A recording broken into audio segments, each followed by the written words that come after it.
Hi everyone, I'm here with Brett Hogan today. So nice to have you with us, Brett. So, just a few questions for you today. My first one is, what drew you to a career in public health? Well, I've been involved with pretty much the public in general for years. I used to be an elementary teacher, and so I was on the front lines of working with individuals, working with kids and families and everything, and it really got me involved. And through my career basis, I was also a case manager and all sorts of other little things along the way. They've always been socially targeted. When Positive Directions came around, it really was a natural fit. I grew up with some individuals and still have contact with and good relationships with some individuals all the way back in elementary school when I was young, that have been with HIV/AIDS support, prevention, care, and so it's one of those that's always been with me, and so here I am. Nice, very cool. What types of projects have you coordinated or helped work on within this past year? Aside from fundraising, which is we're nonprofit, so that's always a big thing. The biggest program, which is not 100% yet, it's still a working program. It's still kind of like one of those dream babies, if you will. Yeah. Well, it's our bodyguards program, and this is an old program that was started about 6 years ago by a previous prevention coordinator when Positive Directions did more than just prevention. And when we kind of revamped and restructured last year, it was like, well, we need a new vision, a new something to bring us back, and the bodyguards was there. Aside from just the merchandise, it was still, the program made a lot of sense.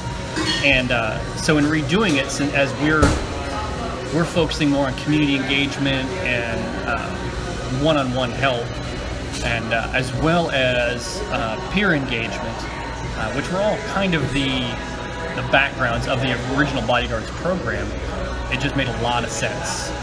So pushing it forward has really been one of our top priorities, aside from just general business, but we're still really been trying to engage that to the point to where you see that logo and you go, oh yeah, those are the bodyguards, those are the health people, the HIV people. So. Nice, I like that.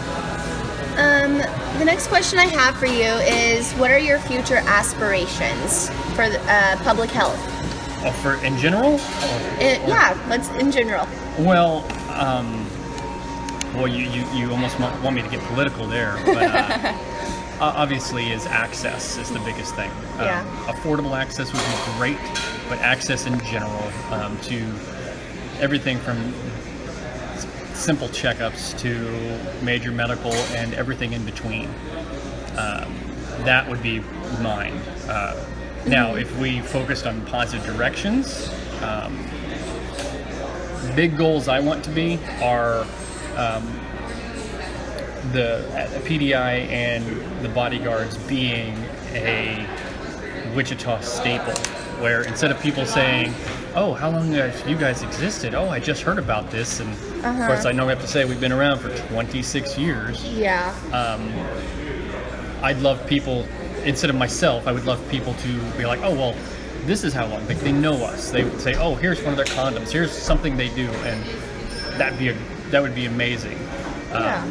Shorter term, in the next few years, I want to be mobile.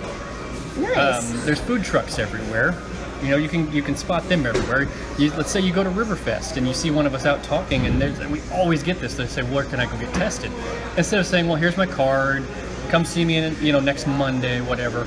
Literally, they can turn around and go over to that van. Go get tested right over there. Interesting. That's one of my big goals. That's a cool idea.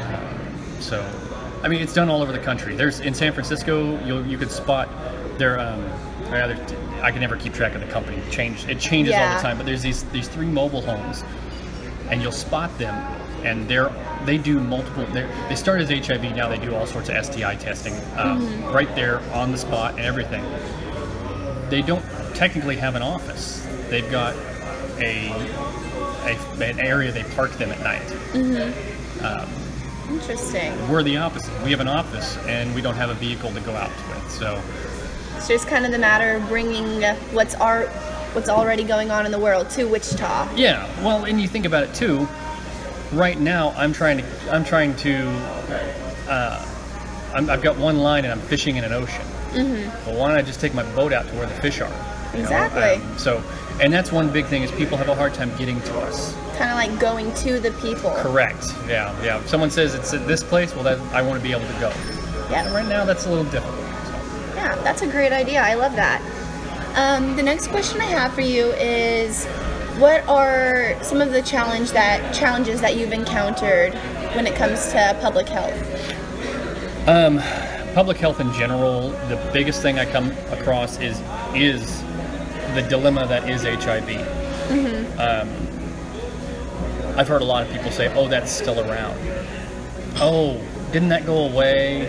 I thought that was gone already. And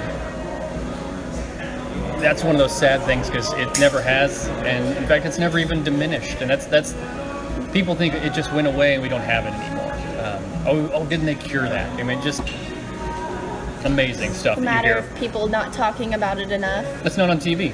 Yeah. We don't have MTV sporting it like they used to, which is okay. That's how it works. The second thing right now, which we're facing, and not to get political, is a massive stigma. Especially since we focus on the LGBT population, because right now there's problems within that on a national and political and all that right now. And when we bring ourselves out and say, yes, we're here to help, and even if we aren't flying a flag, we are just saying, hey, we'd like to test you, we still receive a lot of issues, and that stigma still is there that we have to fight. Someday that should change, I hope. Hopefully. Next, I was just wondering, how did you start your career exactly? We kind of touched on like things that you did working with families and children as a caseworker. Is that the main lead-in? Well, how I got started here with Positive Directions? Yeah. Okay, well, really it was one of the families that I've grown up with sent me a link on Facebook, and it was, hey, we're hiring a prevention coordinator. And where I was with life and everything was like that. Yeah, you know what? That sounds right. I interviewed, and it was one of those. Did I get it? Did I not interview? You're like one of those. Did I get it? But I was like, I had that attitude of like, well, if I don't, I don't. And it was weird because most of those, when you get super nervous, you're like, God, I want that job so bad. Yeah. You fail. Yeah. And this was one, not that I didn't care, but it was just very much a, well, okay, let's see how it goes. Yeah. And I don't think she gave me but a day and a half and was calling me and telling me, yeah, you're in. And it was one of those like, yeah, I really do want to do this. This is something I'd really like to do. Right. But I was just the prevention coordinator at the time. We had case management. We had a food pantry. We did housing. Obviously, we did on-site testing as the prevention, but prevention was not number one. But as things change and finances adjust, if you will, here we are as strictly or primarily prevention. So. Okay, interesting. And my next question is, if you had to pick one topic to shed more light on, what would that be? One topic. To be honest, it's education. I don't know how often I encounter, especially under the age of 25, when I start talking about either safe sex, consent, just basic general sexual health, and I get the deer in the headlights. When I've actually truthfully had to ask, do you know how to put on a condom? In this day and age, with the access we have to knowledge, I mean, just literally Google it and it's there. There shouldn't be that gap. There shouldn't be that lack of just basic knowledge on how to stay safe. Genetically, there are things out there. There are bugs out there. Things are changing every day. There's no reason you shouldn't be educated, and yet here we are, wool pulled over our eyes. And yeah, I'm always taken aback at the lack of just self-awareness and education of the general public right now. Yeah, so. I completely agree. Education's a huge thing. And the last question I have for you today is, what would you say is the best part of your job? This is one where I've really battled with, and people can't believe me when I say it. The best part of my job is when I test an individual positive. I used to really get knocked down about it. I used to think, my gosh, I just ruined this person's life, and I'd be depressed, and it would just ruin my day, if not week. As I've come to terms with this, and as I've helped more individuals get into service and get into help and get into those doctors that they need them, and we take care of them and really progress them, I've turned that into a positive. And it wasn't, I wouldn't say I consciously made that decision. It was just, eventually was like, no, I'm helping these people. I'm doing good for them. I mean, yes, initially the shock and they do go through a horror and all that, but I just, in some cases, possibly saved their life. Because 5-10 years from now, if they didn't get in, they had no idea. Yeah, I mean, had never met you.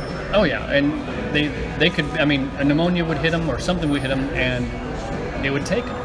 And now I say, hey, let's go talk to these doctors. Let's get you on this medication, and they get their life back. So I know that sounds strange, but it's, I totally see where you're coming from.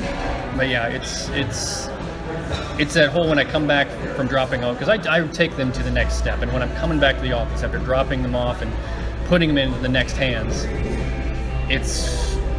those are the days where I know I've done my job. Yeah. So that's where I'm at. Awesome. I love it. Well, thank you so much for sitting down with us today. Everyone, this is Brett Hogan, and have a great day.